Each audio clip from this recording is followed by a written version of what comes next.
এই ভিখারি বাচ্চা, খাবারটা খেয়ে নিও। ধন্যবাদ ভাইজান। কি ব্যাপার আপন, আমার বোন নদীর মতো দেখতে। আসলে না, ওইটা আপনার বোন না, আপনি ভুল দেখতেছেন। আপনার বোন তো কইছে না ভাবি যে যে কারোর লগে ভাগছে, সেটা আপনার বোন না। চলেন। এক সেকেন্ড,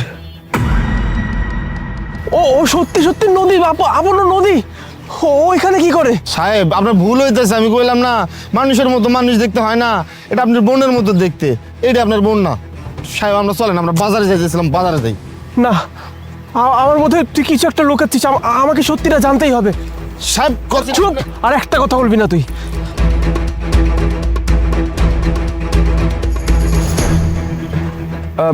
আপু, আপনি এভাবে রাস্তার ভেতরে শুয়ে আছেন, মানে এইভাবে পড়ে আছেন কেন রাস্তায়? আপনার কি হয়েছে? আপনার কি ফ্যামিলি নেই? পরিবার আছে তো, আমার তো পুরো পরিবারই আছে। বাপ আছে, ভাই আছে, ভাইয়ের বউ আছে, সবাই আছে। তারপরও না, এখন আমি এতিম।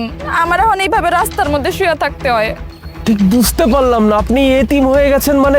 আপনি তো কিছুক্ষণ আগেই বললেন আপনার পরিবার আছে, তাহলে আবার এখন বলছেন আপনি এতিম হয়ে গেছেন। আপনি প্লিজ আমাকে বিষয়টা খুলে বলুন, কি হয়েছে আপনার? আপনি রাস্তায় কেন পড়ে আছেন এভাবে? কি আর কমু ভাইজান, আপনার দুঃখের কথা। সবাই তো আছে জানেন, আমার পরিবারের মানুষজন না আমারে খুবই ভালোবাসতো। আমার ভাই সব থেকে বেশি ভালোবাসতো আমারে। আমার ভাই তো এখানে থাকেও না, দেশের বাহিরে থাকে।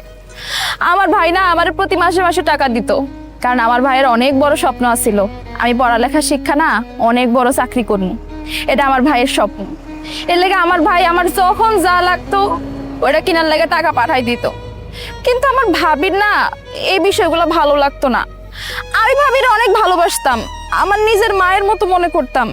কিন্তু ভাবি না কোনোদিনও আমারে ওইরকম ভাবে ভালোই বাসে নাই।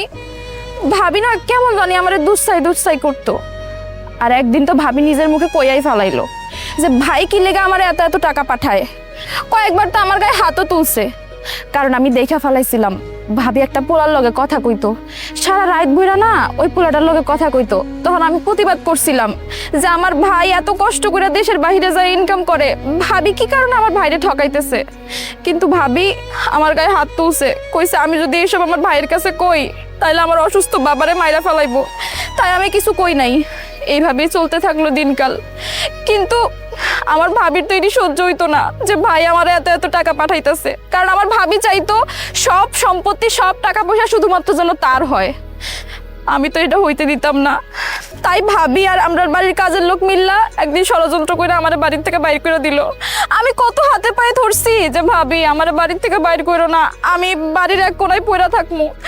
কিন্তু ভাবি আর কাজের লোকটা মিল্লা আমার ঘাড় ধাক্কা দিয়ে বাইর করে দিছে। কইছে আমি যদি বাড়ির থেকে বাইর না হই তাইলে নাকি আমার অসুস্থ বাবারে মাইরা ফেলাইবো।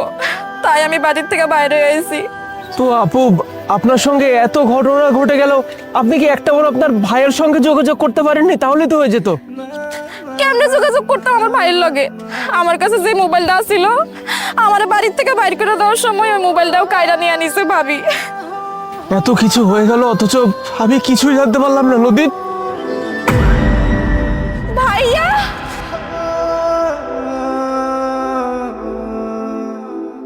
ভাইয়া তুমি আসছো? কি ব্যাপার নদীপ? আমার তো বিশ্বাসই হচ্ছে না তুই এভাবে রাস্তার মাঝে পড়ে কেন আছিস। জানিস বল, আমি বিদেশ থেকে এসে যখন জানতে পাই যে তুই বাড়িতে নেই, সবাই আমাকে বলেছিল তুই নাকি কোনো একটা ছেলেকে ভালোবেসে তার হাত ধরে বাড়ি থেকে সমস্ত টাকা পয়সা নিয়ে পালিয়ে এসেছিস। আমি মোটেও বিশ্বাস করিনি এই কথা। কিন্তু তোর ভাবি আমাকে বরাবরই বলতো যে আমি বিদেশে চলে যাওয়ার পর থেকে নাকি তোর চরিত্র বদলাতে থাকে। তুই নাকি রাত জেগে কার সঙ্গে কথা বলতে, এমনকি অনেক রাত করে নাকি বাড়িতে ফিরতি। আর আমি বাবাকেও জিজ্ঞেস করতাম, বাবা তো অসুস্থ মানুষ, বাবা কিছু বলতে পারতো না। আমার বিশ্বাসই হতো না যে আমার বোন এমন। আমি যে তোকে কত খুঁজছি, বিশ্বাস করে কোথাও পাইনি। আমি তো ভাবতেই পারছি না যে তোকে এই অবস্থায় রাস্তায় পড়ে থাকতে দেখবো। না না ভাইয়া, বিশ্বাস করো। তুমি তো জানো ভাইয়া তোমার বোন কেমন। আমি এরকম কিচ্ছু করি নাই ভাইয়া, তুমি বিশ্বাস করো। ভাবি না আমার নামে এরকম অপবাদ দিয়ে আমাকে বাড়ি থেকে বের করে দিচ্ছে। আর এই কাজের লোকটাও ভাবির সাথে ছিল। ভাইয়া বিশ্বাস করো, আমি এরকম কিচ্ছু করি নাই। থাক বোন, আর কিছু বলতে হবে না। এখন যা জিজ্ঞেস কর আমি জিজ্ঞেস করবো। আপন ভাই, এগুলো আমি কি শুনতেছি? তুই আর আমার ওয়াইফ মিনাকে ওকে বাড়ি থেকে বের করে দিয়েছিস কেন? সাহেব আমার দোষারোপ করেন না সাহেব, আমার কোনো দোষ নাই। আপনার বউ আছে না ম্যাডাম, ম্যাডাম আমার কইছে যে না আপনার বোনরা আমি ঘাট ধাক্কা দিয়ে বাসাতে বের করে দিই। আমি কইছি যে আমি ছোট ম্যাডামরে বাসাতে বের করে দেবো কেন? কইছে যে আমি যা কইছি তা শুনবি, না শুনলে তো চাকরি দিয়ে বাদ দেবো। সাহেব আমি গরিব মানুষ, পেটের দায়ে আমি আপনার বোনরা বাসাতে বের করে দিছি, আমার কোনো দোষ নাই। আমার ওয়াইফের এত বড় সাহস যে আমার বোনকেও বাসা থেকে বের করে দেয়। হ্যাঁ ঠিক আছে, এর শেষ আমি দেখেই ছাড়বো। বোন, তোকে নিয়ে এখন আমি বাড়িতে যাব, তারপর আমি একটা ফয়সালা করব। আর তোকে তো আমি দেখে নিব।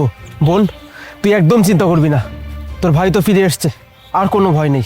তুই বাড়িতে চল, যেই বাড়ি থেকে আমার ওয়াইফ তোকে বের করে দিয়েছিল, আজকে সেই বাড়ি থেকেই আমি আমার ওয়াইফকে বের করে দিব। চল।